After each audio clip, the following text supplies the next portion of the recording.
Hey family, my name is Deborah and I'm recovering from the disease of addiction. And I get the awesome privilege to introduce your next speaker. I'm married to this individual and I love him dearly. And one of the things I can say to you about David B. is that he lives, breathes, and eats Narcotics Anonymous. David has a strong prayer life. And on some occasions when I get up in the mornings, I can see him on his knees praying.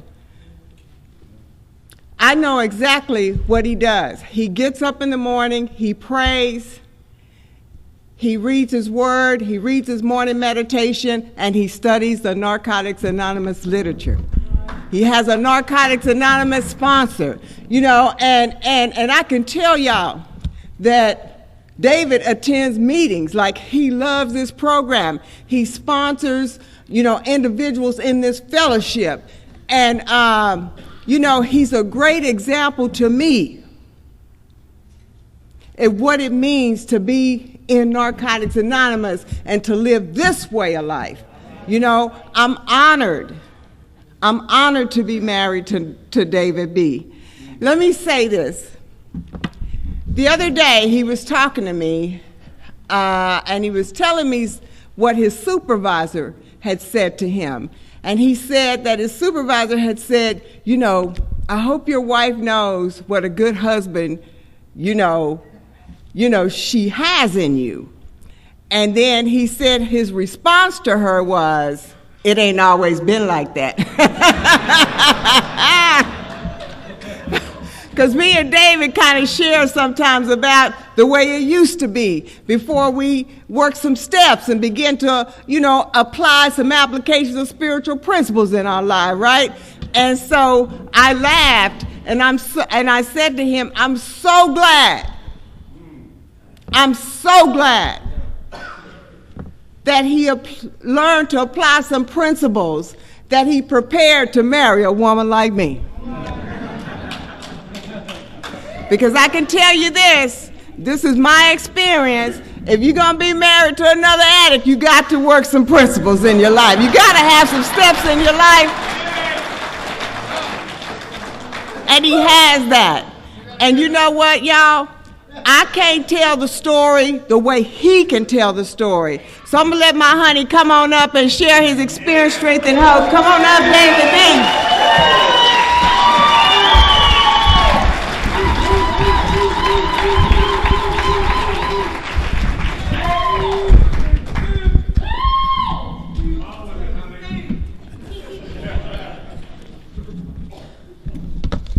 David, I'm an addict. Thank God for Narcotics Anonymous. I want to thank you all at the Texas State Convention for inviting me to come out. Because it's always an honor and a privilege for a dope fiend like me to be asked to speak at any place, at any time. And I want to thank some of my people from Fort Worth that come out to support me.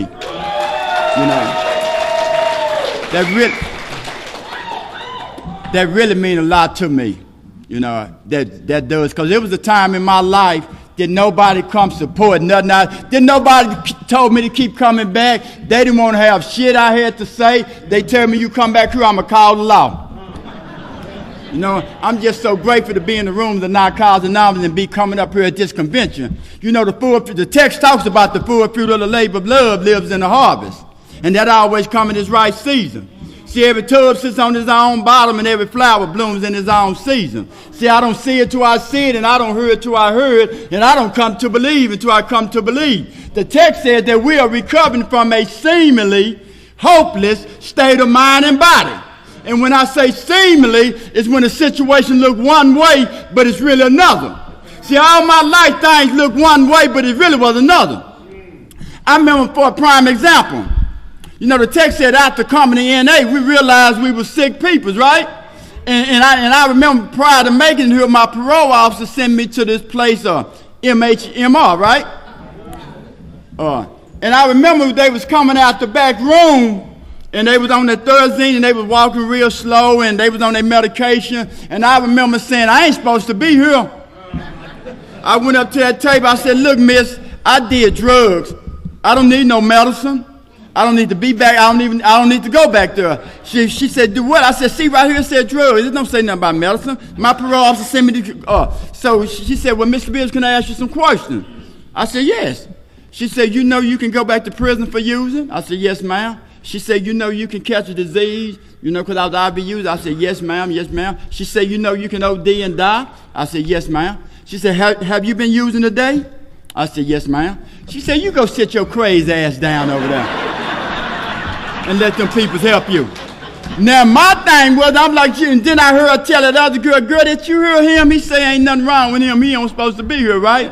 And my concept with this bitch, you don't know nothing about me, right? So I find out, y'all, in spite of where I think I need to be, I need to be somewhere else anyway, right? So I need to say, y'all, if anybody in here, and if you knew it in me, and if you knew, y'all, I understand, right? Because you've been tricked like I have. If you up in here, our story is basically the same. It was real good at the beginning and real bad at the end. Matter of fact, the text said, at the beginning, using was fun. And then it became a habit, and then it was necessary. So if you sitting up in here, I already know 85% about you, because we know how you feel. We know how you feel when you use when you really didn't want to use. See, we know how you feel in spite of what you told yourself you weren't going to do this no more, and you did it again. See, I was tricked. And I remember y'all making it to the room, y'all, and I remember making it to the room, y'all, and I really didn't understand the concept. I really didn't believe the paradox of the program. It really didn't make sense. Surrender to live. Surrender to win, die to live. The only way I can keep what I have is by giving it away. See, y'all, it really didn't make sense. So, y'all, everything that I tried, the book said everything we tried failed. I saw everything I saw that didn't work for me, right? See, because prior to me making here, man, look, they beat me up, they locked me up, they shot me up, they took me, I went to another fellowship, they dipped me, they prayed on me, they put oil on me in the penitentiary, I picked up the other book, I prayed to the east, and everything that I tried failed, and I just didn't believe 12 cents would help no dope fiend like me.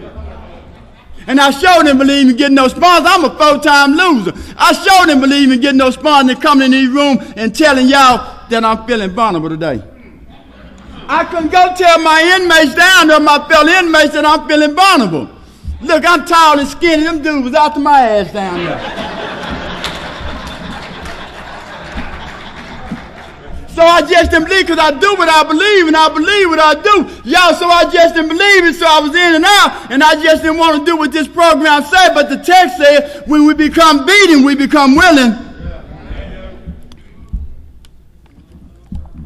It said, through sheer desperation, we find help from each other in Narcotics Anonymous. See, I remember the desperation when I ran out of dope and money at the same time. That's a bad state to be in. Y'all better come on back in, Jack. They say when the student ready to learn, the teacher pure. The text said through sheer desperation, we find help from each other in Narcotics Anonymous. You know, you got to be desperate as hell to come ask a dope fiend for some help.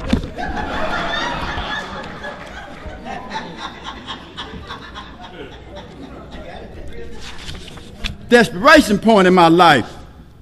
You know, y'all, and I remember y'all coming back.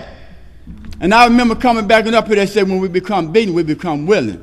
And I remember y'all, they said when the student ready to learn, the teacher pure.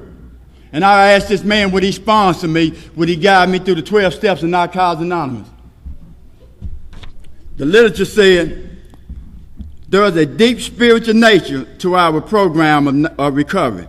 The 12 steps of Narcotics Anonymous will take us on a journey that will fully exceed our expectation. I'm talking about the journey of continue, right? Because I love this theme, the journey of continue, right? A journey is coming from one place, traveling from one place to another. And I remember getting this sponsor, y'all, and then it goes on to say, working and living the steps will lead us to a spiritual awakening. Step one is the beginning of the spiritual journey that we get started. Yeah, and I remember y'all asking this man to sponsor me, y'all, and I had to get with some things, because I know how I feel to be powerless. See, in spite of what I told myself, I remember y'all wanting to stop. I could stop, but I couldn't stop starting. See, I remember, in spite of what I told, look, I get a check every third of the month. I get a check every third of the month, and I got 30 days to figure out how I'm not going to use when I get my check. And it look good on paper. I have 30 whole, sometimes 28 hours, depending on how many days in that month, right? And in spite of what I told him, two things always got me was the obsession and the compulsion. In spite of what I told myself, every time I cash my check, the obsession kick in and my stomach will turn and I experience powerless. I'm talking about using when I didn't want to use. And after I put that fervor in my body, when the compulsion kick in, and I tell myself that old lie that I ain't going to spend but $20 this time. And y'all know the story. Man, I spent all my money just to peep out the window. And I had to go home one more time, sick, sad, and sorry. I done it again. Y'all, the book said that our disease enslaved us. See, I still remember being powerless. I'm talking about having pneumonia and get taking these antibiotics. And the doctor said, look here, man, you need to stay in the house. It was in January. And I have a disease that expressed itself. And it said, hey, it was $20 on the dresser. And the disease said, David. I said, what is the disease? He said, let's go get one. I said, the disease, I got pneumonia. He said, that's bullshit, you got walking pneumonia.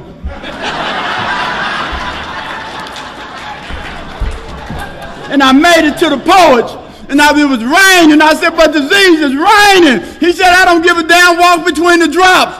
I'm talking about a disease that insists. I'm talking about using that book said our disease enslaved us. I was a prisoner of my own mind and condemned by my own guilt. Y'all, and I still remember being powerless when I had to make a decision. I remember having $43. And my kids said, Daddy, we hungry. And I had to make the decision to feed my kids to use, and I used anyway. And I remember coming up in here, y'all, and I'm talking about being powerless. So I had to get with my sponsor, and we worked on this powerless piece, y'all, because I had to understand how this thing, it took me far as I was intending to go, and I spent more than I was intending to spend, and I stayed as long as I was intending to stay. It rolled me hard and it hung me up well. By the time I came back to the room of the Narcotics, I was thoroughly convinced.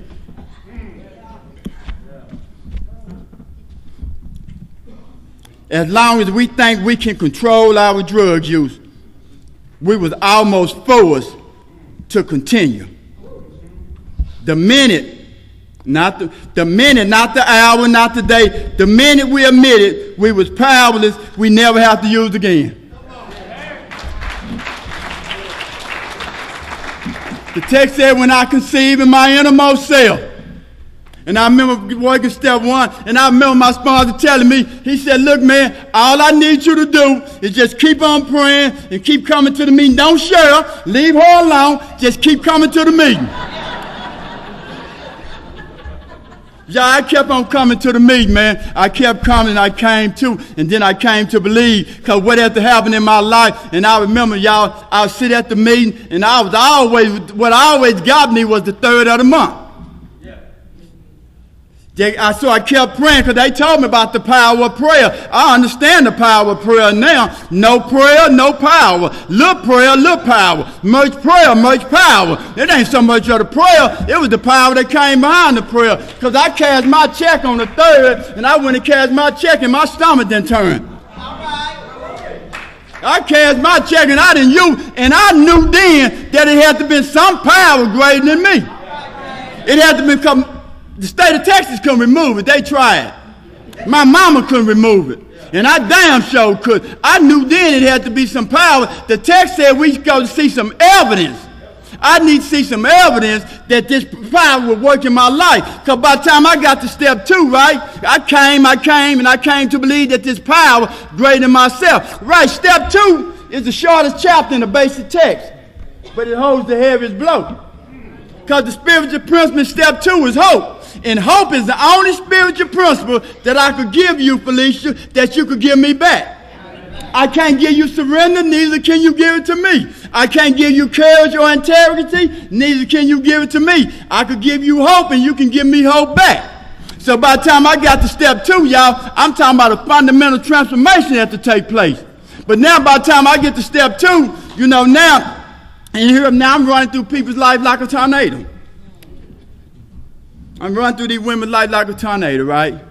And you be careful what you plant in your garden, because that's what you're going to eat.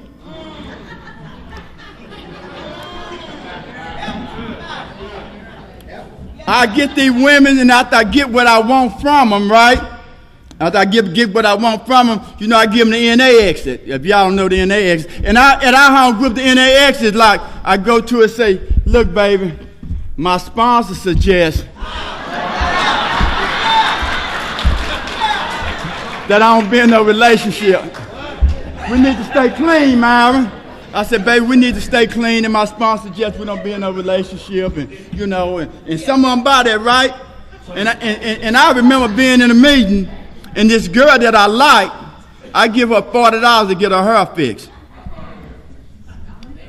I thought she was my, you know, houses and practice terrorism, right? And call it love. I thought she was my woman. And she come in with another guy. And I remember sitting on the back row back there, feelings hurt. But I didn't want y'all to know it. And I remember I was sitting back there. You be careful when you pat yourself on the back, because you'll be kicking yourself in the ass at the same time. And this guy, and I'm going to break his name, and he did now, Douglas A. He was messy, man. I love Doug with his little messy ass. He was trying to meet. And he looked back there and he seen me, and he looked over there and seen her and that guy. She walked through another guy. And he said, David, would you like to share?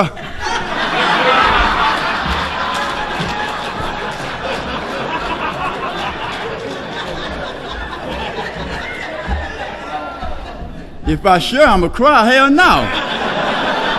And I remember, I'm talking about step 2. I'm talking about getting restored to sanity. And I remember walking out that back door at Back to Basics. We have a back door. I sit on that back bench, and I walked around and met the disease, because we had a little talk. And I said, I'm going to whoop that bitch when she come out here. And I remember 2 people that I loved, Big Oni and DeLandro. They pulled me in the coffee room. They said, come here, baby boy. I said, what is it, man? He said, what's up, man? I said, man, he said, look, man, we don't whoop our women in Narcotics Anonymous. And they not bitches and hoes. I said, man, but she disrespect me. They said, look here, man, we've been telling you all month, 2 months long to leave these women alone. You kept on doing that shit, now it's your turn. Matter of fact, what step you on anyhow? I said, I'm finna be on step 3 to turn my will and my life over to the curl her as I understood her to be. They said, look here, man, you need to go sit your ass back in that meeting. So I was finna go back the back door. They said, no, go through the front door the way them other women's did. And I went there, sit down. I was hurt, y'all. And what I found out about that, Dave, because this wheel, it don't grind fast, but it grind fine. It don't miss nothing. Because in step 2, y'all, and what I had to come about, since step 2, the only hope for us is to live by the example of those who have faced our dilemma and who have found a way out. So, y'all, I got step 2 up under me, y'all, and I was coming to believe, y'all, and everything was going good in my life, y'all, and then I had a hiccup, and then I had to go to step 3.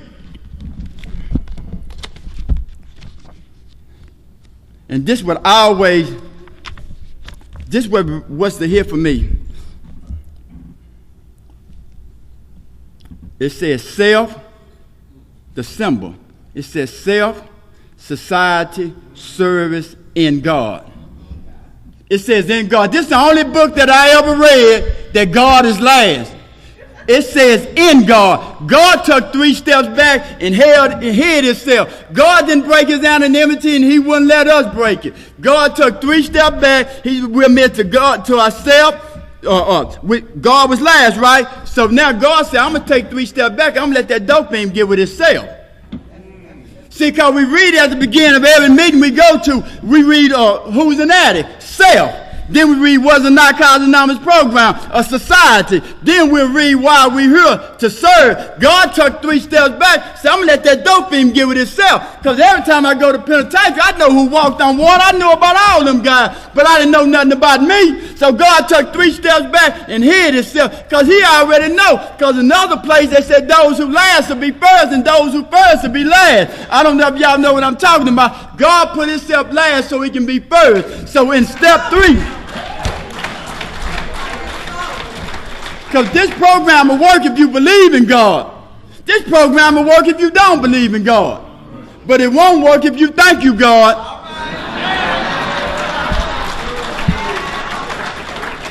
I made a decision to turn my will and my life over to the care of God as I understood him to be. You know, my will is my thinking and my action, right? So in this 3rd step, y'all, what I really had to find out, it said we was trapped by the need for instant gratification.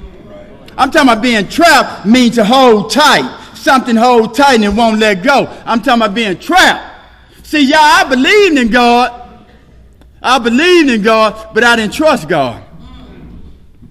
So in this 3rd step, I got this God in my life, right? So now I got God in my life and I got this 3rd step in my life. Now God gonna be everything or nothing at all. God gonna be everything or nothing at all.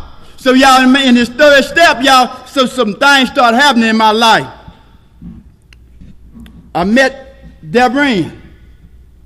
I called, I called myself give me a hostage and practice terrorism and call it love. And then my hostage turned into a terrorist. That pretty little goldfish turned into a piranha, Clarence. It's hard to tell the captain. And I had to make a searching and fearless moral inventory of myself. And there were some things that happened in my life. There were some things that happened in my life when I was growing up. Look, I used to pee in the bed. And kids is cruel. They used to laugh at me and call me pee-pee boy. And I could have used a drink way back then. And they always separated me. I couldn't eat watermelon because I pee in the bed, right? And we used to sleep. We from the country, from LaGrange, Texas. They say it's the best little whole house in the state of Texas, man. Down that way, baby.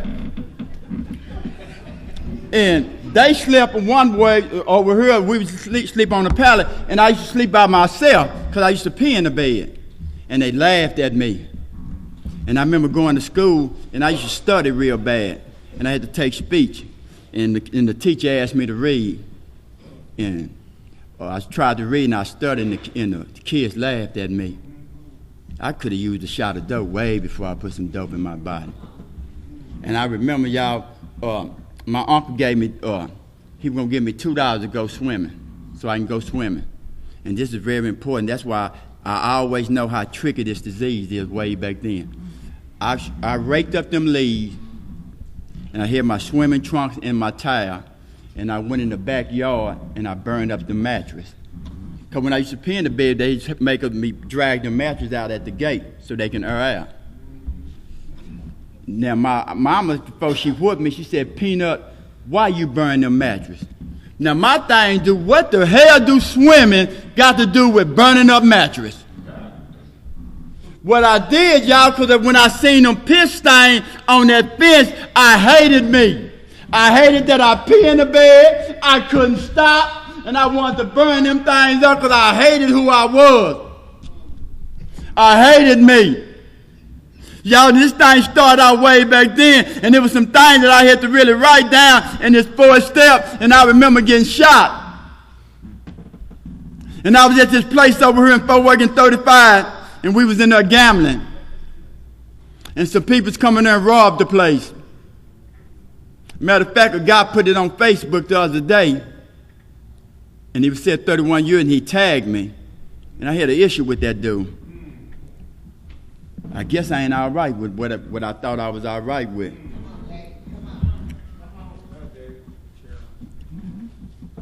And I get shot. And 4 people get killed this night. And I get shot. One of my Marvin partners was in there. He get killed. And I got shot.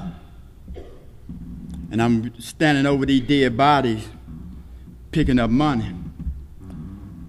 off these dead people. And when I made it outside, now I have to make a decision to get in that ambulance, and across the bridge was the project, or walked across that bridge and get some dope. And I walked across the bridge. And I let these dope fiends put a sheet around my arm. It was a question in step one. It said, is it something that you did in your addiction that you possibly wasn't doing in recovery?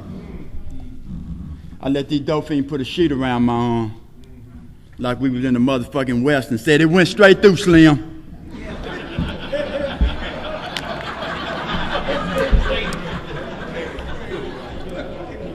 I'm talking about I lived to use and I used it. I put some more. I had to use more and more to match them feelings.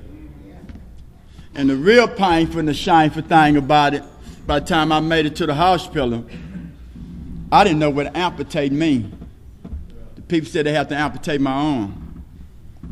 Now, amputate is amputate. That's a 3-syllable word. Man, where I come from, we use 1-syllable word like stop, go, ho, sco, 1 and 1. I didn't use all of that.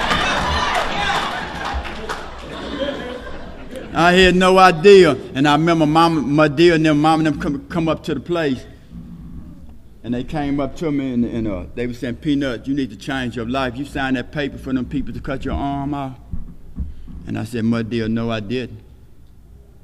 And they amputated my arm. I'm talking about I lived to you, so by the time they amputated my arm, y'all, and I remember snatching them IVs off me. And where we stayed, Peter Smith is an island bridge. And I remember snatching them IVs off me. And I'm walking across Allen Bridge. Because I need to use one more, they say we use more and more to match that feeling. To match a feeling. And it's really about a belief. See, y'all, and I'm going to go back to this belief system in step 2, that this belief system. Because I do what I believe and I believe what I do. See, I used to believe if a black cat crossed my trail that I have bad luck. You walk on the ladder, you have bad luck. And please don't break no mirror. That's 7 years, right?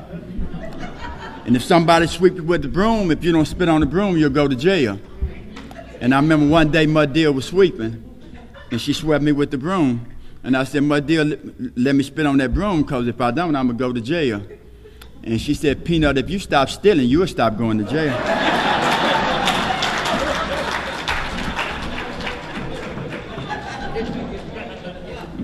I'm talking about coming to believe. Yeah, and I'm talking in that 4th step, y'all. And I'm going to jump around because I'm going to speed it up. I don't know how much time I got. But I remember I had to write down some things, some of these shameful things. And my mama died when I was in the penitentiary, and I didn't get a chance to make it to her funeral. They wouldn't give me no furlough, and they wouldn't let me go to my mama's funeral. And I remember getting out, and I missed her date. And by the time I was doing that 9th step with that 4th step, and I'm gonna work this out in here, and I remember stealing my dear TV. She had one of them big old 25-inch TVs, right? And one of them big, one of them old one, Curtis Masters, right? And I said, I'm going to get $200 for it. And the farther I carried, the cheaper it got.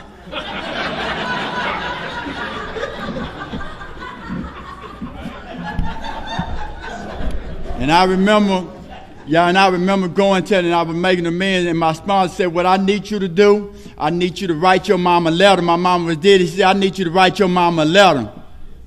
And let your sister and brothers them off the hook. Because I said, y'all got mama insurance money. And mama ain't got no goddamn headstone. And y'all got the money. And my sponsor said, well, you go get her a headstone. And you need to straighten that shit up what you did. And I remember writing my mama a letter. And they said, write this letter. And he told me to write this letter and send it out.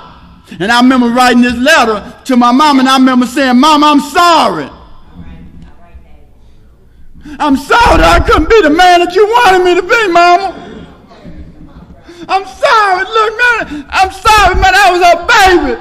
I couldn't even make her favorite day. And I had to write that letter tell her I'm sorry, because all the things I did, y'all, I couldn't even be no goddamn. You can't raise no kids in the penitentiary. Man, I couldn't stop going to the penitentiary. Man, I wanted to stop way before I stopped. And I wrote that letter, and I said, Mama, I'm sorry. And I sent it out.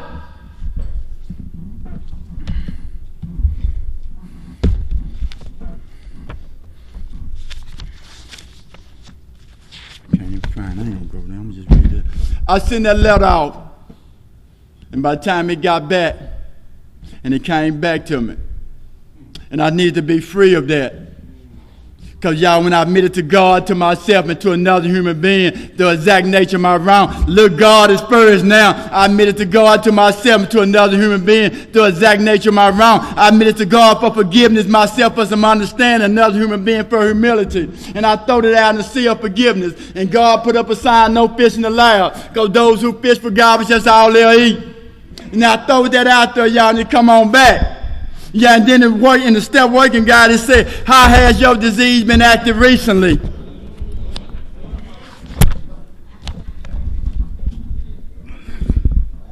I'm going to talk about something. It said, what makes us addicts is not the disease of addiction, not the drugs, not our behavior, but there is something. I'm going to stop right there. Look, the literature always have a name and a definition for something, whatever the word is. The people that wrote this book, a whole bunch of them got together, and they don't even know what word to put on. They just said, shit, it's something.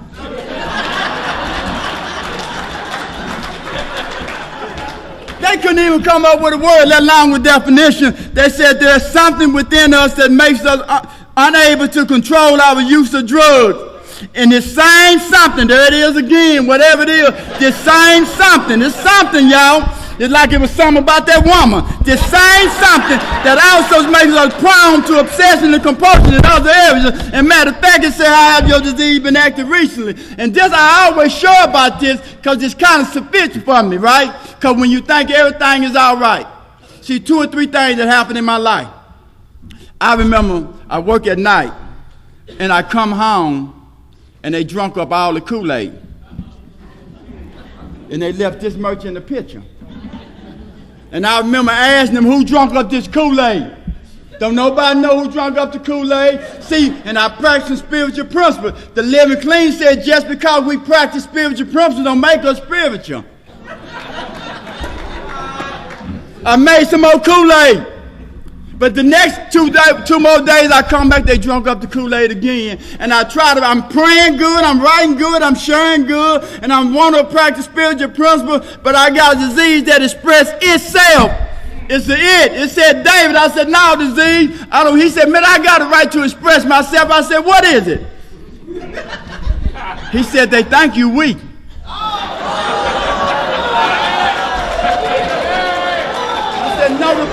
I know the fuck they don't, disease.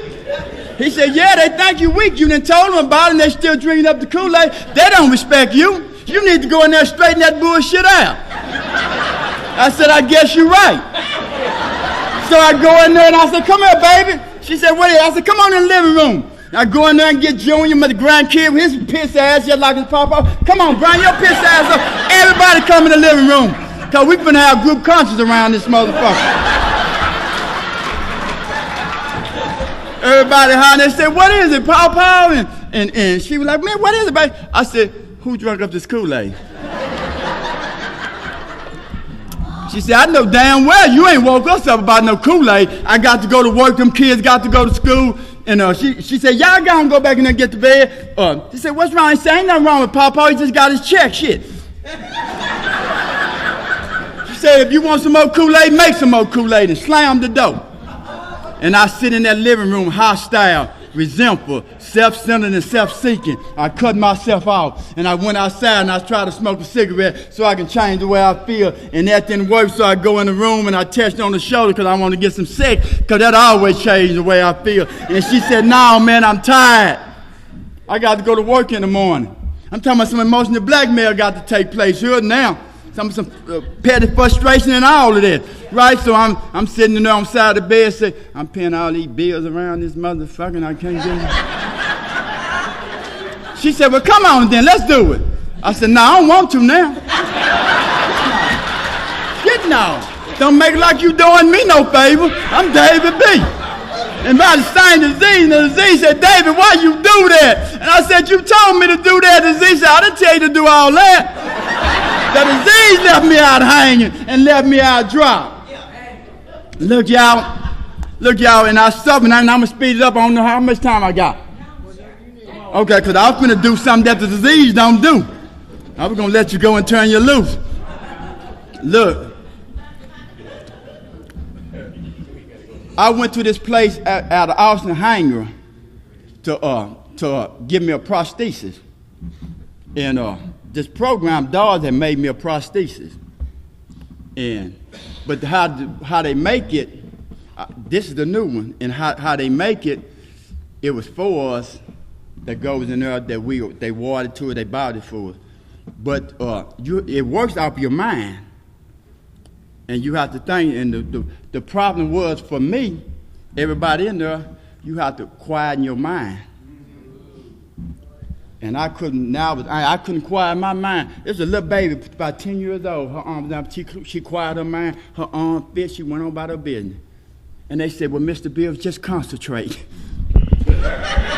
Man, I'm talking about a disease that said you ain't shit. I felt bad. I felt insecurity. I couldn't quiet my mind. And then I still say, why I can't do what everybody else do? Then they put me in the room and laid me on my back and turned out the lights and some birds and all that shit, right?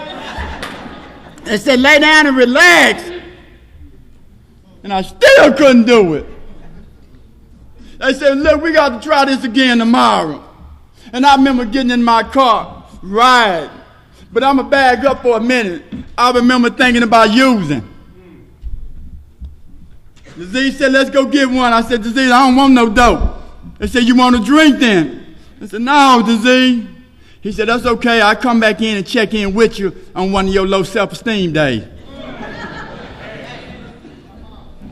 Now I remember leaving, Hangers on Magnolia. And Hangers on Magnolia. So now I'm trying to get my prosthesis. I have to ride home. I'm sick, sad, and sorry. I'm feeling real bad. Self-esteem is real low. I make it back to the house. And I said, baby. She said, how did it go? She's so cheerful. Baby, how did it go? It didn't go well. At all. Because I wanted this. And I remember praying and going back. I'm going to show you what this program, I remember praying, and I talked to some people that said, David, you're going to have to calm down and pray. And I remember calm down and prayed, and I went there, and I went through the process, and I got my arm, and it works off your mind. Quiet.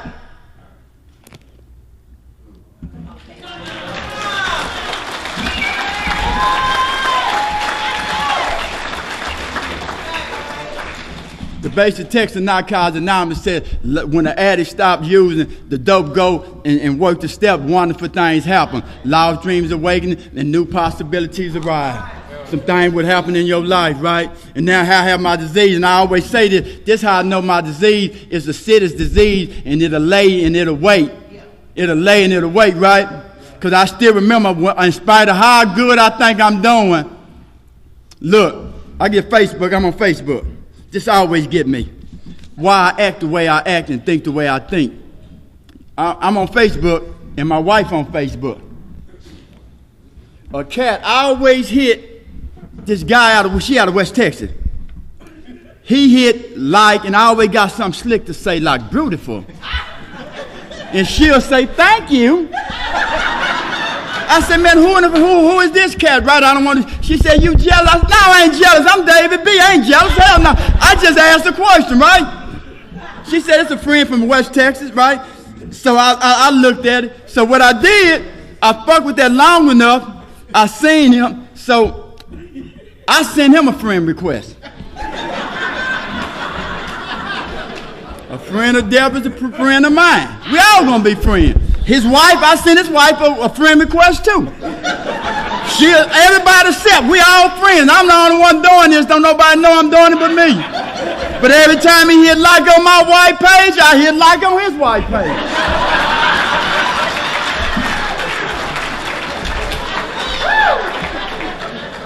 I'm talking about suffering in silence. I'm going to get my lick back. And I remember they had asked me to come down to West Texas to speak, right? And I said, man, I ain't going down there no West Texas, them rattlesnake gals, man. I ain't going down there, Big Lou. I ain't going down there with y'all. I said, I ain't going down there fucking with them rattlesnake. I ain't going to no West Texas. And I didn't know they had asked her to speak. And she said, well, baby, they asked me to speak. I think I'm going to go down there to West Texas. I said, well, baby, I think I'm going to go and speak too, right? She said, I thought you said you wasn't going. I said, now, baby, you know I got to go carry this life-saving message. I don't see what I have is by giving it away. I'm talking about suffering in silence, and I don't want nobody to know because I feel I could stop whenever I wanted to, despise all the evidence to the contrary. I'm talking about the denial, the substitution, the realization, the justification, the distrust of others, the guilt, the embarrassed, the dereliction, the degradation, the isolation, the loss of control. Because this thing, it took me farther than I was intending to go. I stayed longer than I was intending to stay, and I spent more than I was intending to spend. I'm on 20 going to West Texas. I'm talking about suffering in silence. And she laying over there with that pillow with the blanket over, and it ain't good listening to the blues, y'all. I'm listening about cheating in the next round.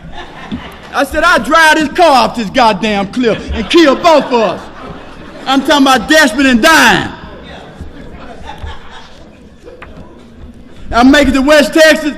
I didn't really give a damn about speaking. I wanted to meet this guy. And I would see what the hell's going on in West Texas.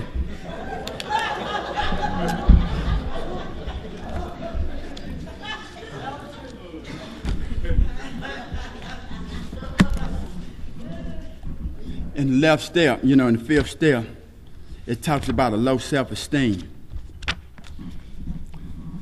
An addict tends to live secret life. For many years, we covered low self-esteem by hiding behind phony images that we hope will fool people. Unfortunately, we fool ourselves more than anyone. Although we might appear confident, attracting and confidence on the outside. Look. My daughter bought me this polo shirt. I got my Chucks on. I'm feeling real good, confident, and attracted on the outside. Right, I'm thinking I'm all that, but a while ago I looked in the mirror. We was really shot ahead, insecure person. On the inside, the mask must go. Because when I got here, when I came back up to the room, I switched arms. I hit the other arm on, and I was in the mirror, getting myself together. I still have a disease that always tell me, David, you ain't shit. Why you brought your ass back up to Denison any goddamn way? I have a disease that tell me something. I'm talking about self-esteem be real low, right? And I understand how the self-esteem is low, and I'm going to hurry up and clean this up. And I still can remember because now, with this arm, with my other arm, I could tie my shoe. So I put my stuff on my shoe, and I asked my wife, I said, baby, because I ain't asked nobody, I said, baby, can you tie my shoe? That's all right, brother. She said, yeah, baby, I'll tie your shoe. But I feel real bad. I don't know why. And she was tying my shoe. And I said, thank you, baby. Some tears come. She said, it's going to be all right.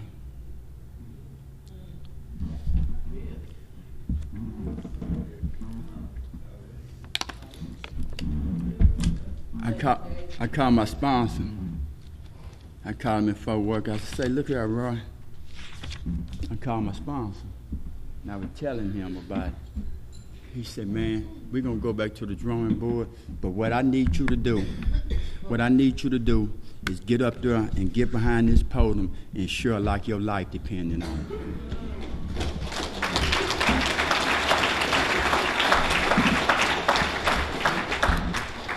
And I'm going to get ready to get up out of here. But it's some things that must change in my life. See, because what's happening in the 11th step is talking about we pray for a particular kind of power, right? And I need some power, right? Because like a power, that's what we pray for, a particular type of power. Look, my mind is open and my spirit is free.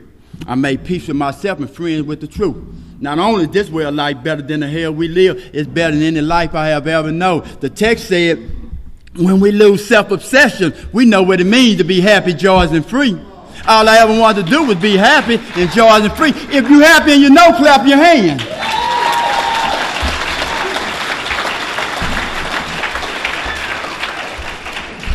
I'm talking about a Christianity spirit, baby. I'm talking about a spirit, right? Because I understand I found an energy and a spirit up in these rooms, y'all. And I understand today, y'all, my mind is open and my spirit is free. Look, this program rejuvenate my will to live. Y'all, I love the program of Narcotics. Matter of fact, I'm a well-satisfied customer.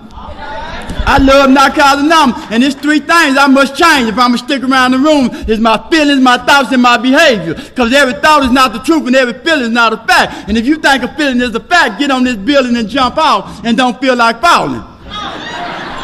My feelings, my thoughts, and my behavior. Because if I keep on feeling like I always felt, I'm going to keep on thinking like I always thought. If I keep on thinking like I always thought, I'm going to keep on doing what I always done. If I keep on doing what I always done, I'm going to keep on getting what I always got. A whole bunch of pain. Because page 15 in the basic text, it says we face three disturbances.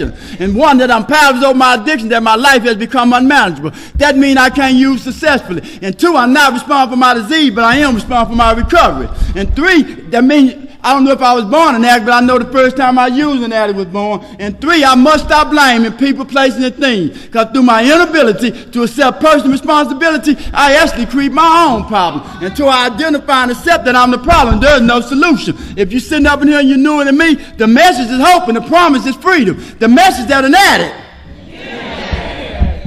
can stop using, lose their desire, and find a new way to live. Thank you for letting me share.